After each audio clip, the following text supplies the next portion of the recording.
En ce moment, j'ai zéro motivation. Rien envie de faire, des réseaux qui marchent pas, et j'en passe. Donc pour changer cette tendance négative, je me dis que j'allais me donner un petit coup de boost ce matin en essayant le principe de reset morning qu'on peut voir partout sur les réseaux. Donc aujourd'hui, je t'emmène avec moi dans ma petite morning routine remotivante. J'espère que ça va te plaire. Comme tous les matins à peu près, je me réveille naturellement vers 7h, 7h20. Ce matin, au lieu de rester glandée dans le lit, je me suis bougée et je me suis levée directement pour aller prendre un grand verre d'eau fraîche. Oui, dans une tasse, avec les moyens du bord, il n'y a pas de souci.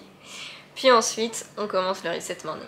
Première étape du reset morning, journaling et affirmation positive. J'en faisais pas mal pendant un temps, mais au final j'ai vite arrêté d'en faire parce que ça m'a saoulé tout simplement. Donc je me suis dit pourquoi pas réessayer de réincruster ça dans ma petite morning routine. Donc ce matin j'en ai fait pendant une dizaine de minutes à peu près. Le journaling avant je le faisais sur un journal mais ça prenait pas mal de place sachant que je voyage beaucoup. Maintenant je le fais sur une application, celle de 5 minutes journal, je vous la mettrai sur l'écran. Et après je me suis posée, donc dans ma tête je répétais des phrases, des affirmations positives sur ma réussite, mon bonheur, mon succès, tout ce qui me motivait tout simplement et ce qui me mettait dans un bon mood. Deuxième étape de ce reset morning, la lecture. Donc là je me suis posée pendant 15 minutes pour lire un peu. Je lis en ce moment Entreprendre et surtout être heureux. C'est un livre de développement personnel par rapport à l'entrepreneuriat, qui fait référence aux blessures entrepreneuriales, donc la peur de l'échec, le syndrome de l'imposteur, tout ce qui tourne autour de ça. Donc si vous êtes vachement intéressé par tout ça, je vous le conseille énormément parce qu'il est super bien écrit. Troisième point de ce reset morning, la visualisation. Alors c'est quelque chose auquel je suis pas forcément sensible, mais je vais vous expliquer pourquoi je l'ai incorporé dans mon reset morning. Tout simplement parce que j'adore le fait de trouver des belles photos et d'en créer un mood board. Donc je me suis dit que j'allais l'incorporer en tant que visualisation et essayer de créer quelque chose autour de ma vie de rêve, des choses sur lesquelles j'aimerais travailler pour moi, des évolutions potentielles que je pourrais avoir, tout ce qui tourne autour de ça. Donc au final je suis allée sur Pinterest, j'ai téléchargé des photos et sur Canva j'ai créé mon petit mood board. Au final j'en ai fait deux et je les ai fait sous forme de fond d'écran iPhone pour pouvoir les visualiser si j'en ai besoin. Quatrième étape, mais pas des moindres, c'est le moment du sport. Sachant que je suis blessée, je me suis dit que j'allais faire un peu de yoga histoire d'étendre tout ça. Et c'était très sympa, j'ai fait une séance de 15 minutes faite par Marine, hyper cool, hyper détente, et honnêtement le yoga, ça reste dur, hein. On s'y attend pas forcément, mais ça fait travailler. Ensuite il s'est mis à pleuvoir, donc je me suis dit pourquoi pas aller faire un petit tour dans la piscine, donc j'ai tapé un petit plouf, quelques longueurs, puis ensuite je suis passée à notre cinquième étape, une bonne douche avec de la bonne musique. Voilà, donc j'ai kiffé mon moment, ça m'a pris une dizaine de minutes à peu près. Puis ensuite je me suis préparée, je me suis habillée, donc j'ai pas fait mes cheveux parce que je les laisse sécher à l'air libre. Pour passer ensuite à notre dernière étape de ce reset morning, se commander un petit café, donc ici un ice latte, et commencer à bosser avec un petit podcast en fond. Donc voilà, je me suis posée juste devant la piscine pour avoir une vue assez sympa, j'avais mon petit ice latte, que demander de plus. Si vous avez envie que je vous recommande des podcasts, j'en ai plein à vous recommander. Ce matin en l'occurrence j'écoutais Sunshine Radio de Des Vibrations, un des podcasts que j'aime le plus écouter tout simplement. Mais si vous avez envie que je vous en recommande d'autres, n'hésitez pas à me le demander puisque j'ai une énorme liste de podcasts, que ce soit autour de l'entrepreneuriat ou du développement personnel. Me voilà. Donc il est actuellement 10h à peu près, j'ai fini mon reset morning, donc c'est l'heure de débriefer un peu de tout ça, savoir si ça m'a été bénéfique, ce que j'en pense, etc.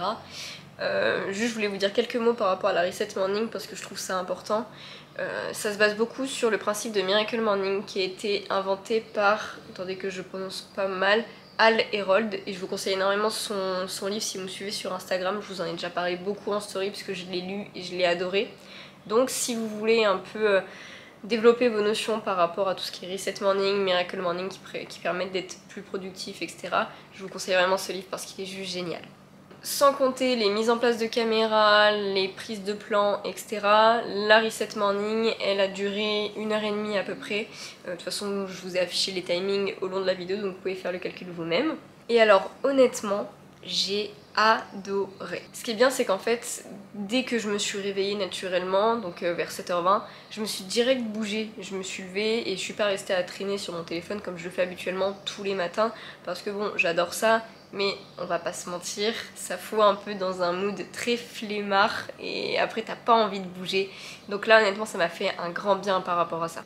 Autre chose aussi, je me sens beaucoup plus apte à avoir une journée productive. Je sais pas si c'est clair ce que je veux dire, mais en gros, en général, il y a des jours où on le sent et des jours où on le sent pas. Et les jours où on le sent pas, on va rien avoir envie de faire, on va avoir la flemme et on fera juste les choses obligatoires, on va dire. Donc en l'occurrence, quand t'es à ton compte, comme je le suis, on n'a pas d'obligation en tant que telle, sauf quand on a des rendez-vous clients ou autre. Bref, je vous détaille pas tout ça. Et là, ce qui est bien, c'est que tu te fous une baffe en fait en te levant pour t'obliger à faire tout ça, mais en fait, au bout de quelques heures, tu te remercies parce que t'es 1000 fois plus productif, ton esprit il est beaucoup plus réveillé, beaucoup plus éclairé et tu profites beaucoup plus de ta journée tout simplement. Alors maintenant, quelque chose de très important, chaque personne doit timer et structurer sa reset morning à sa manière. C'est pas parce que cette reset morning me correspond que ça correspondra à tout le monde. Il faut que vous mettiez des points, on va dire, qui vous parlent à vous. Moi par exemple, la visualisation, ça me parle pas en tant que tel, mais je l'ai fait parce que je passe un bon moment quand je fais des moodboards avec des photos qui m'inspirent, etc. Voilà, c'est aussi bête que ça. Donc il faut que vous arriviez à trouver des activités qui vont vous rendre plus productif, qui vous donnent envie de les faire et vous savez très bien qu'elles seront bénéfiques pour vous sur le reste de la journée. Donc bon, très contente de commencer cette nouvelle journée dans un bien meilleur mood que ces derniers jours. Donc je vais retourner travailler pour continuer sur une bonne lancée. N'hésite pas à t'abonner si la vidéo t'a plu, à l'aimer, à me laisser un commentaire pour dire ce que t'en as pensé, si tu veux plus de vidéos dans ce style-là. Sinon, bah, on se retrouve sur Instagram, si tu ne me suis pas déjà, tu peux me suivre quotidiennement. Et on se dit à la semaine prochaine. Gros bisous!